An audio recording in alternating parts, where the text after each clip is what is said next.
Hallo Lara. Hallo Xenia. Schön, dass du da bist. Wir haben hier unsere SEA-Expertin aus dem Haus. Ich möchte gerne heute von dir erfahren, was ein SEA-Consultant so für Aufgabenbereiche hat und hätte ein paar Fragen an dich. Was muss ein SEA-Consultant mitbringen, um bei uns bei Claneo zu arbeiten? Ein bisschen Freude am Gespräch vielleicht wäre nicht schlecht. Ansonsten, glaube ich, braucht man einfach so ein gewisses Interesse am Bereich Online-Marketing. Vielleicht ein ganz kleines bisschen Interesse an technischen Themen, wenn es gerade so um Tracking geht, um Google Analytics. Aber grundsätzlich ist, glaube ich, Zahlenaffinität und so ein bisschen Kommunikation eigentlich so das Wichtigste. Welche Rolle spielt man in der Abteilung? Da ist es schon so, dass man auch als Junior Consultant die ersten Kunden mit betreut. Man macht aber auch noch einige Sachen operativ. Das heißt, Suchanfrageberichte sich anschauen oder Reports vorbereiten. Solche Dinge typischerweise. Und der Consultant, also ohne Junior quasi, der geht dann so ein bisschen raus aus den operativen Aufgaben, macht aber dafür mehr strategische Sachen, zum Beispiel auch Audits, wenn wir da Anfragen haben für Kunden. Wie sieht so ein typischer Arbeitsalltag aus? Könntest du den mal beschreiben? Eigentlich ist es morgens immer so, dass man sich als erstes mal die Accounts anschaut und die Performance. Dann machen wir ein Meeting, besprechen uns unsere täglichen To-Dos. Und danach geht es dann daran, so die E-Mails zu beantworten, von was reingekommen ist. Auch wenn beim Monitoring was aufgefallen ist, wo die Performance vielleicht nicht stimmt oder wo irgendwas angepasst werden muss, dann geht es danach so ein bisschen auch in das Operative und natürlich in die Kommunikation mit den Kunden. Kannst du mir einmal deinen Traumkollegen in 5 Stichpunkten nennen? Wichtig wäre mir auf jeden Fall, dass die Person locker ist und sympathisch, damit man eben auch Spaß hat zusammen. Und dass die Person sich auf jeden Fall interessiert für das Themenfeld. Erkläre einer Oma mal deinen Job. Was tust du eigentlich? Ich erkläre meiner Oma tatsächlich manchmal, was ich mache, weil sie 93 ist und das auch schnell wieder vergisst. Und ich sage immer, Oma, du kennst doch Werbung? Dann sagt sie ja, dann sage ich ja. Und eigentlich mache ich Werbung, aber im Internet. Was denken deine Kollegen, was du tust und was tust du eigentlich wirklich? Der beliebteste Spruch ist natürlich, ihr im SEA-Team, ihr gebt doch immer nur Geld aus. Das macht ihr doch eigentlich den ganzen Tag. Geld zum Fenster rauswerfen, wir können doch viel besser organischen Traffic reinholen. Das ist doch viel günstiger.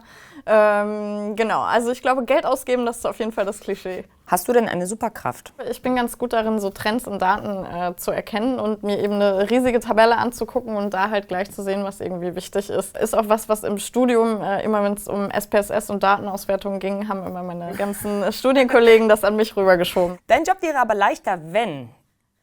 Auf jeden Fall, wenn ich einen persönlichen Assistenten hätte, der meine E-Mails für mich vorsortiert und der mir dann runtergebrochen sagt, okay, die Sachen brauchst du eigentlich alle gar nicht lesen und das sind die wichtigsten Sachen und bei den Kunden ist gerade was, guck da als erstes hin. Hast du jemanden hier bei uns in der Agentur, wo du nicht tauschen wollen würdest? Ja. Und warum?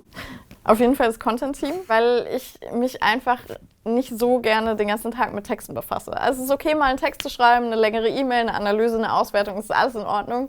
Aber die Grundlage dafür sollten eigentlich immer Daten sein und ich freue mich eher, wenn ich viel reden kann. Reden ist in Ordnung, ist überhaupt kein Problem, aber lieber nicht schreiben. Und wie bist du dann zu Claneo gekommen? Dadurch, dass ich Maggie und Martin und Matthäus schon kannte und wir schon 4,5 Jahre zusammen gearbeitet haben und wir uns auch gut verstanden haben und die 3, glaube ich, gedacht haben, dass es vielleicht ganz gut passen könnte, wenn ich eben mitkomme und sie wollten halt was Neues machen und haben mich dann gefragt und ich habe gesagt, ja, ich komme auf jeden Fall mit. Hast du ein Traumprojekt? Ja, also wahrscheinlich wäre es halt irgendwie was im Bereich NGO, irgendwie mit Meinungsfreiheit, politische Kommunikation in autoritären Ländern. Also es ist halt was mich so privat auch interessiert. Wenn es da was gäbe, was man machen könnte, wäre es cool. Gibt es ein Geheimnis, was die Kollegen von dir noch nicht wissen? Ich hatte halt früher mal so einen Zahnspangen komplett einmal um den Kopf rum zu. Und ja, das ist nicht so schön, wenn man jung ist und in der Schule, dann möchte man das eigentlich nicht. Sicherlich weh. Ich weiß gar nicht, ob es so doll weh tat, aber es sah scheiße aus. Okay, alles klar. Gibt es irgendwas, wofür dich die Kollegen abgöttisch lieben und auch irgendwas, wo du total abnervst mit? Ja, ist das Gleiche, glaube ich. Ich kann lachen wie eine Robbe, wird auch immer wieder dieser Vergleich gezogen. Genau, und es kann natürlich auch sehr laut sein und dann auch sehr störend, wenn man gerade telefonieren möchte oder sich auf was konzentrieren möchte. Aber manchmal kann es auch lustig sein, dann lachen alle mit. Ich möchte gerne, dass du jetzt diesen Satz beendest. Google ist manchmal unser bester Freund, aber manchmal auch unser größter Feind. Einfach weil gerade im SEA wir oft einen Google-Ansprechpartner haben, mit dem wir zusammenarbeiten, der gute Empfehlungen geben kann, der uns immer die neuesten Updates nennen kann, der zum Teil auch schon sagen kann, was in der Pipeline ist und was bald kommt, was für uns natürlich super interessant ist, weil wir dieses Wissen natürlich immer gut gebrauchen können. Und dann manchmal aber auch der größte Feind, wenn irgendwelche Sachen abgeschafft werden, die für uns eigentlich relevant waren.